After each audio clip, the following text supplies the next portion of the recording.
Hello students, today we will discuss first order reactions and second order reactions. तो first order reaction क्या होती है? वो reaction जिनमें रेट ऑफ रिएक्शन सिर्फ एक कंसंट्रेशन टर्म पे डिपेंड करे. A reaction is said to be first order reaction if rate of reaction depends on one concentration term only.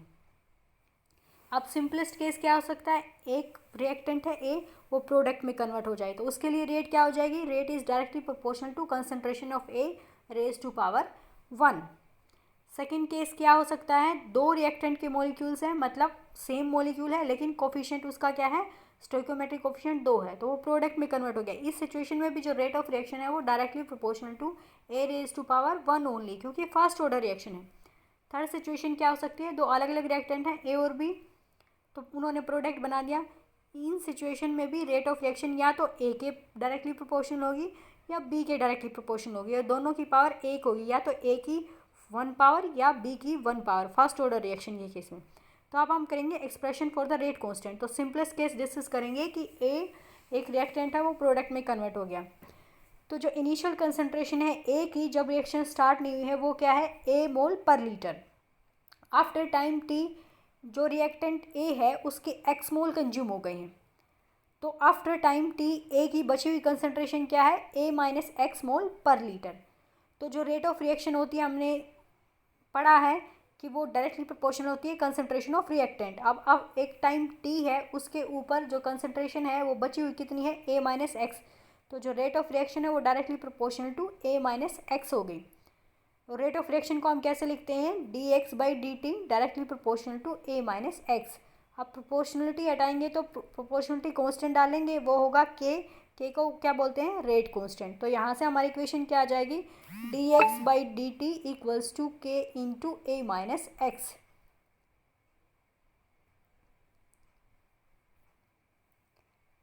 अब जो x वाली टर्म्स हैं उनको हम एक साथ ले आएंगे.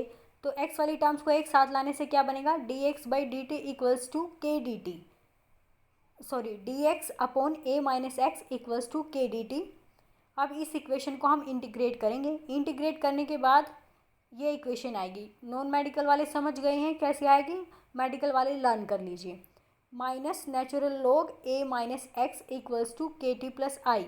अब यहाँ से हमारे ये है आई इंटीग्रेशन कांस्टेंट, इसकी वैल्यू निकालनी है.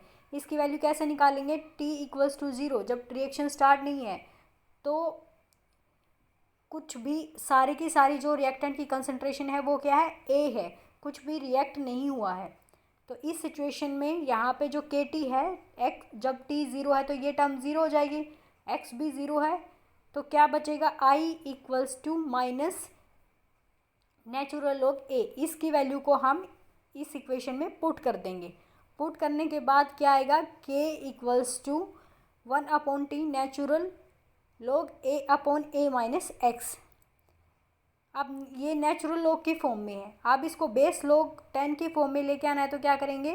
2.303 से मल्टीप्लाई कर देंगे. तो k equals to 2.303 upon T log A upon A minus X. A क्या है? Initial concentration. A minus X क्या है? आफ्टर टाइम टी बची हुई कंसंट्रेशन है.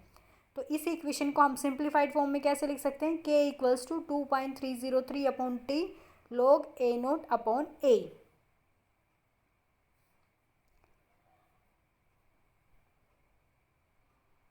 तो अब जो ये इक्वेशन है इसको थोड़ा सा हम सिंप्लीफाइड करेंगे.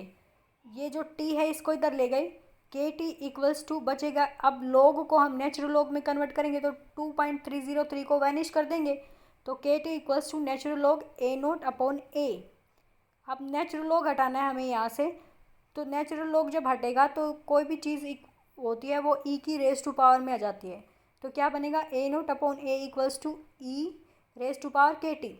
अब ये जो है इसको हमने रिवर्स कर दिया है, ए नोट अपॉन ए को ए बाई ए नोट बना दिया है, तो पावर भी रिवर्स हो जाएगी. तो क्या आएगा? A upon A naught equals to E raise to power minus k t. यहाँ से जो ए की वैल्यू आई वो क्या आएगी? A equals to a naught e raise to power minus k t. और ये एक्सप्रेशन हमने क्यों निकाला है? ताकि जो कंसंट्रेशन है आफ्टर टाइम टी, जो बची हुई कंसंट्रेशन है वो इनिशियल कंसंट्रेशन की फॉर्म में आ जाए हमारे पास. अब हम करेंगे characteristic of first order reaction. First order reaction का हमारा एक्सप्रेशन ये आया था, k equals to 2.303 upon T log A note upon ए. अब इस इक्वेशन को हम रीअरेंज कर लेंगे। रीअरेंज कैसे करेंगे? टी को के की तरफ ले जाएंगे, 2.30 को इनके नीचे ले जाएंगे और log वाली टर्म्स को एक साइड कर लेंगे। फिर ये इक्वेशन बन जाएगी। ये करने के बाद फिर log a को एक तरफ रखेंगे तो हमारी इक्वेशन क्या बन जाएगी? log a equals to minus k upon 2.303 t plus log a naught. ये वाली इक्वेशन बन जाएगी। और ये इक्वेशन क्या है? एक स्ट्रेट लाइन की इक्वेशन है। y equal to m x plus c, तो उसमें y क्या है? log a, और x हमारा क्या है? t, और c हमारा इंटरसेप्ट log a नोट है। तो यहाँ से log a और t के बीच में ग्राफ प्लॉट करेंगे तो उसका स्लोप क्या है? Minus k upon 2.303। Minus slope है तो नीचे की तरफ आएगा ग्राफ। अब कुछ इंटरसेप्ट की वैल्यू है तो कुछ इंटरसेप्ट होगा, ज़ीरो से स्टार्ट नहीं होगा।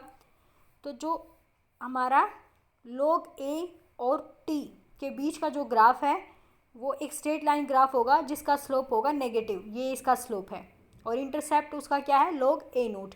तो बेटा जो ग्राफ है उनको आप ध्यान से करिए, किसी ना किसी जीरो ऑर्डर या फर्स्ट ऑर्डर में ग्राफ आ जाएंगे। तो आपको पता होना चाहिए y एक्सिस पे log a है, यहाँ पे t है और स्लोप नेगेटिव है, तो ये फर्स्ट ऑर्डर का ग्राफ है। इन द सेम वे हमने यूनिट करी थी। यूनिट ऑफ रेट कांस्टेंट के लिए हमने क्या फॉर्मूला निकाला था? Concentration raise to power 1 minus n, और n क्या है? ऑर्डर ऑफ रिएक्शन और टाइम इनवर्स। अब ये फर्स्ट ऑर्डर रिएक्शन है तो n की वैल्यू 1 है, तो कंसंट्रेशन की पावर 0, सिर्फ टाइम इनवर्स बच गया, सेकंड इनवर्स या मिनट इनवर्स। तो यूनिट आपकी के क्या है? सेकंड इनवर्स या मिनट इनवर्स, ये हम कर भी चुके हैं। अब हम करेंगे half life period. Half life period क्या होता है? वो टाइम पीरियड जिसके अंदर जो रिएक्टेंट है वो आधा अमाउंट में आधा बच जाए। मान लो इनिशियल कंसंट्रेशन ए नोट है, तो जब ए नोट बाई 2 बच जाएगी जितने टाइम में, वो उसका क्या होगा? हाफ लाइफ पीरियड होगा। तो ये आपका एक्सप्रेशन है k equals to 2.303 t log A note upon a. आप हमारा ए नोट तो ए नोट ही है, ओरिजिन जो इनिशियल कंसंट्रेशन है जो हमारा ए है वो क्या हो जाएगा? ए नोट बाई 2। जो ए है हमारा वो क्या होगा? ए नोट बाई 2। तो इसको हम अपने एक्सप्रेशन में डाल देंगे, के को नीचे ले आएंगे टी ऑफ, तो टी ऑफ यहाँ से t half equals to 2.303 upon k log A note upon A nought by 2। ये वाली चीज़, ये वाला जो एक्सप्रेशन है ये वाला। अब ए नोट से ए नोट कट जाएगा, 2 ऊपर चला जाएगा, तो ये क्या बन जाएगा? log 2। तो यहाँ से टी ऑफ क्या आएगा? T half equals to 0.693 upon k. अब जो फर्स्ट ऑर्डर रिएक्शन के लिए जो हाफ लाइफ पीरियड है वो कंसंट्रेशन पे डिपेंड नहीं करता, रिएक्टेंट की इनिशियल कंसंट्रेशन पे डिपेंड नहीं करता। तो जब टी हाफ और के बीच का ग्राफ प्लॉट करेंगे या टी हाफ या कंसंट्रेशन के बीच में ग्राफ प्लॉट करेंगे तो वो एक स्ट्रेट लाइन होगा parallel to the concentration axis, क्योंकि कंसंट्रेशन पे डिपेंड करता ही नहीं। तो t half first order reaction के लिए क्या होगा? 0.693 अपॉन के। अब है example of first order reaction, decomposition of N2O5। N2O5 से डिकम्पोज है कि क्या बनता है? NO2 plus oxygen. Decomposition of ammonium nitride. Ammonium nitride का डिकम्पोजिशन होके बनता है वाटर और dinitrogen. Decomposition of diazonium salt, इससे क्या बनता है? क्लोरोबेंजीन और डाइनाइट्रोजन। अब है decomposition of hydrogen peroxide. Hydrogen peroxide के डिकम्पोजिशन से वाटर और ऑक्सीजन। ये सारी रिएक्शंस क्या हैं? फर्स्ट ऑर्डर रिएक्शन है। अब हम करेंगे सूडो यूनिमोलिकुलर रिएक्शन। ये रिएक्शन एक्चुअल में क्या होती है? फर्स्ट ऑर्डर की रिएक्शन नहीं होती, पर कुछ कंडीशंस में, स्पेशल कंडीशंस में वो फर्स्ट ऑर्डर की रिएक्शंस बन जाती हैं। तो कैसे डिफाइन करेंगे? Reactions which are not truly first order reaction